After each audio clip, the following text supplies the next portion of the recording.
Honorable Justice Dr. Smokin Wanjala, Supreme Court Justice of the Republic of Kenya.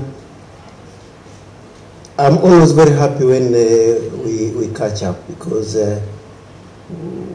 we have had quite a story, and when you reminded me that we have always had a good time, I always want you to keep away from the public some of the nicer parts of our enjoyments. Honorable Justice Dr. Paul Kiwelo, Principal Institute of Judicial Administration, Lushoto, Honorable Justice Venerando Juiz Carino, Justice of the Supreme Court of Mozambique, and thank you very much for greetings from the Chief Justice of Mozambique, who we always meet during our Chief Justice's forum meetings. Mr. Romualdo Mavezenge, Global Deputy Director, Programs, International Development Law Organization. I hope my pronunciation is correct. Ms. Philomena Chisonzo, Director, Office for Prevention and Combat Drugs. Honorable Eva Kiaki Inkia, Chief Registrar, Judiciary of Tanzania, and all of us who are present here. First of all, it takes me great pleasure to appreciate you for inviting me to join you as a guest of honor during this stakeholders workshop on cooperation and collaboration in implementation of laws against transnational organized crimes, and most importantly, meeting colleagues from Kenya and Mozambique who we have not met for quite a while. And for us judges and magistrates, we live lives in silos, isolated lives. So when we get some time to meet and interact with other professions and also other members of the profession, it always enriches us, our understanding of the law, which we always apply in court. So it's always a very great pleasure when we get some moments to be outside of our courtrooms. And you know, we are always very, very official, strict on protocols and so forth. When we get time out of that silo, we are always very, very happy. I would also like to thank the Institute of Judicial Administration and the International Development Law Organization for putting together this crucial workshop at this crucial time when the international community is grappling with the growing trend of crimes of international nature that transcend our borders. It is also gratifying to note that IDLO, in collaboration with the Judicial Training Institutes of Mozambique and Kenya and Tanzania, with the financial support of the U.S. State Department, have over the past couple of months worked together in building capacity of key justice sector's ecosystem and to urge to overcome the problems of transnational organized crimes. Please maintain the spirit to match the global efforts to address the menace of transnational organized crimes. I would also like to recognize the tremendous efforts and stewardship of IJA and IDLO in preparing this workshop. I would like to thank all participants for your dedication and commitment to travel to Dar es Salaam and to attend this workshop. The extensive participation which I notice today illustrates our high commitment to our joint fight against transnational organized crimes. This very high turnout should be the trend for the future regional events that bring us together to discuss some of the problems which are very common to our jurisdictions. I would also like to express my deep gratitude to all speakers, moderators, discussants, panelists, for the way they have accepted the invitation to participate in this workshop. Your expertise is very vital, because you will motivate us to discuss and deliberate and also exchange a lot of ideas. Last but not least, I would also like to commend the close and excellent working relationship between our 3 judicial training institutes and other training institutes in the region in the capacity building of judges, magistrates, investigators, and prosecutors. You know, it is always very rare to combine the training of judges, magistrates, investigators, and prosecutors. And I'm sure these training institutions, they know the difficulties they faced in the beginning. How do you bring judges, magistrates, and the rest together under one roof in the training? But over the years, we have come to accept that we need to work together and understand challenges facing each other. When I looked at the various topics in the program, I was delighted to note that they all focus on the most critical aspects of transnational organized crimes. Topics like the financial crimes, human trafficking, witness protection, asset recovery,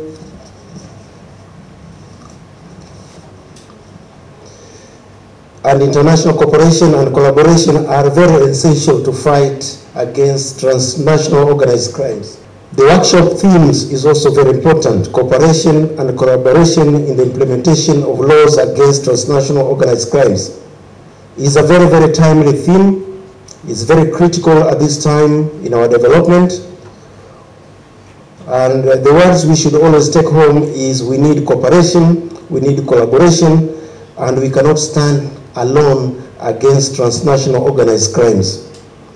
Undoubtedly, the adverse impact of transnational organized crime is evident in our region. Countries such as Kenya, Tanzania, and Mozambique each face significant challenges from this nature of crimes. Our geographic locations, socioeconomic conditions, and political context all create the conducive environment for the transnational organized crime to thrive and prosper. However, today I would like to draw special attention to Tanzania, a country that serves as a focal point for understanding the scope and the impact of transnational organized crimes in East Africa. Distinguished participants, Tanzania is renowned for its rich biodiversity, including some of Africa's most iconic wildlife species. Unfortunately, this very important biodiversity is under threat from transnational organized crimes. The illicit ivory trade is a grave concern, with criminal syndicates targeting Tanzania's elephant populations for their ivory. Taste for the government trophy is not within our region, but the taste and the market is international. Prevalence of the transnational organized crimes has invariably led to significant ecological and economic impacts, disrupting ecosystems and undermining local economies that depend on wildlife tourism. Moreover, rhino poaching, while less prevalent than elephant poaching, still poses a severe threat. These crimes endangered species and undermined conservation efforts and also rule of law. Distinguished participants, our countries are both a source and a transit of country human trafficking. Victims, including women and children, are trafficked for forced labor and sexual exploitation. And they cannot pass a month without arrests of busloads of people being trafficked across our region. So you can see it's a very, very well organized international syndicate. Organized crime networks exploit our geographical positions, socio-economic conditions to facilitate the movement of individuals across our borders.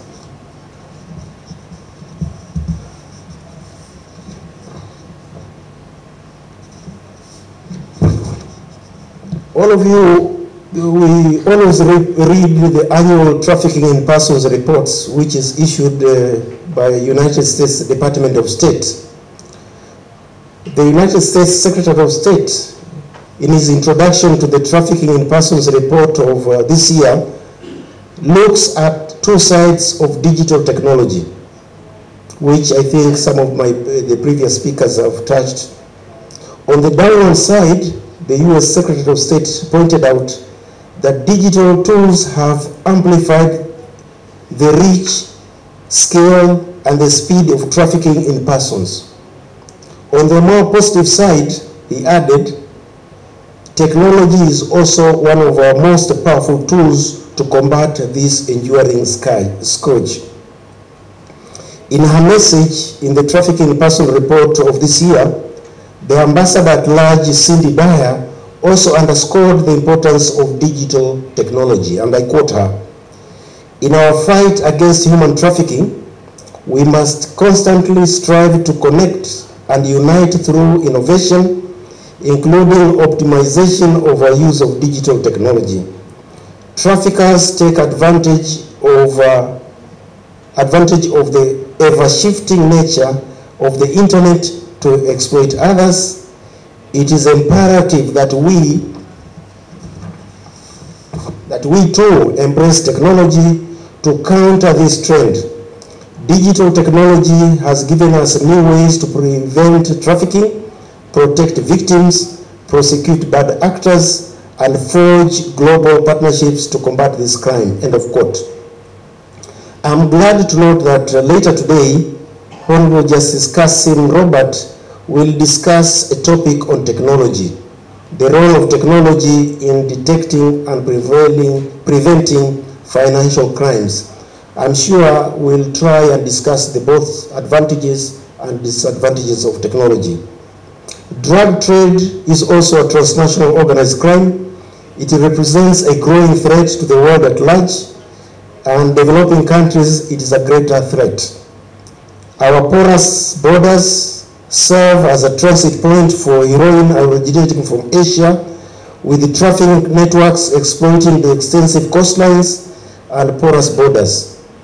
The production of narcotic drugs and distribution aggravates public health, fuels other crimes, and has a domino effect of the breakup of families. Drug traffickers always want to stay ahead of our law enforcement, ahead of our legal system. They take full advantage of precedents of our courts. They take full advantages of legal technicalities which we employ, and I can tell you they get the best legal services when they are caught by the law. Distinguished participants, Kenya, Mozambique, and Tanzania, our extensive coastline make us vulnerable to various forms of maritime crime.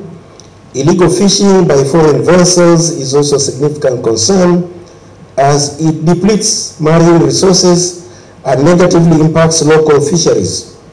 This illicit activity threatens the marine ecosystem and affects the livelihoods of local communities. And you know, when the livelihood of local communities is affected, they always come up in arms, and our countries become ungovernable. Additionally, piracy and armed robbery at sea pose risks to our maritime industry and trade routes. Addressing maritime crime involves enhancing maritime security, improving regulatory frameworks, and fostering international cooperation. Arms trafficking is another transnational organized crime.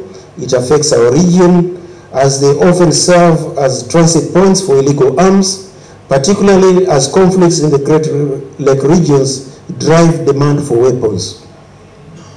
The illicit arms trade intensifies violence and instability in the neighboring conflict zones. It undermines regional security efforts and contributes to ongoing conflicts. So you can see how transnational organized crimes has the domino effect on a lot of activities and social fabric in our region. Our individual states cannot win the fight against transnational organized crimes if they stand singly in isolation. We cannot overemphasize the importance of joint efforts that transcends national jurisdictions.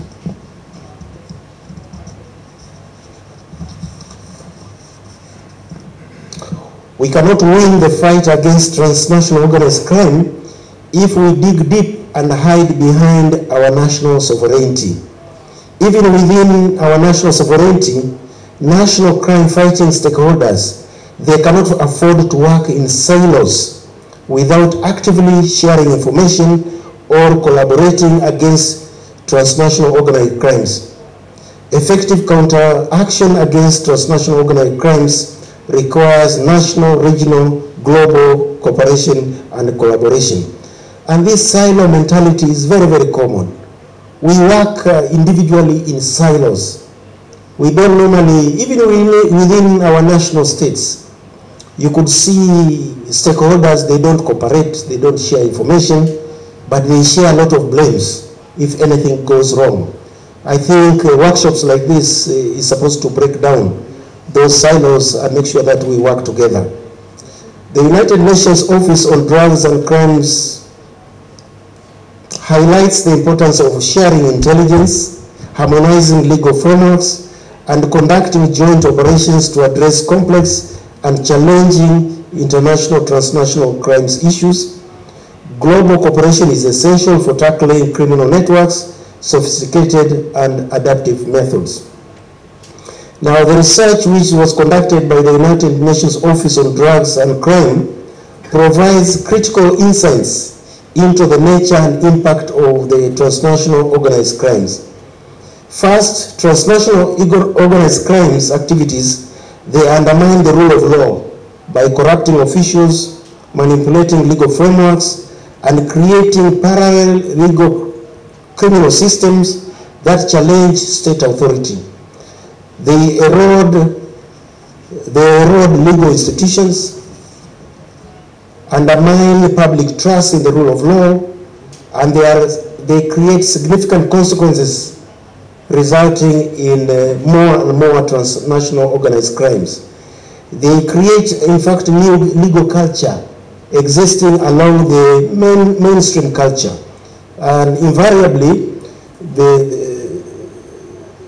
the illegal legal culture sometimes takes hold. Sometimes transfers of honest people can be made simply because they are honest, because the prevailing culture is that one of criminality. Transnational organized crimes also inflict severe economic costs on countries, especially developing countries. These costs include losses in revenue due to illegal activities, increased security, cost on enforcement expenditures, and adverse effects on legitimate businesses and communities. The economic environment and climatic impact also are affected by the transnational organized crimes. Transnational organized crimes also fuels and aggravates civil wars and regional conflicts. For example, the illicit arms trade, it perpetuates violence and creates instability. And in most of the areas where there is civil war, always transnational organized crimes thrives. Distinguished participants, I'm afraid I must repeat myself. In this area, we must repeat ourselves over and over again. And the word we always repeat is collaboration and cooperation. These are the words which we should always make sure they guide us. Even the United Nations has also highlighted the importance of sharing intelligence, harmonizing our legal frameworks, conducting joint operations to address these very, very complex transnational organized crimes. Distinguished participants, as we proceed with this workshop, I encourage you to participate actively. Your discussions must lead to actionable resolutions to enhance strategies and response against transnational organized crimes. This workshop is a unique opportunity to build robust networks, share valuable knowledge, and develop practical solutions and to strengthen our collective capacity to combat transnational organized crimes. By engaging fully in this workshop, we can work together to address the challenges posed by the transnational organized crimes and improve our overall effectiveness in combating these threats. I hope at the end of this workshop, new personal connections will be established, old connections will be reinforced, and in the future we will continue to work together under the spirit of cooperation and collaboration. Distinguished participants, we have a very packed program for 2 days ahead of us, so it is time for this workshop to begin. I am pleased to declare this stakeholders workshop on cooperation and collaboration in the implementation of laws against transnational organized crimes officially open. Thank you very much for your kind attention.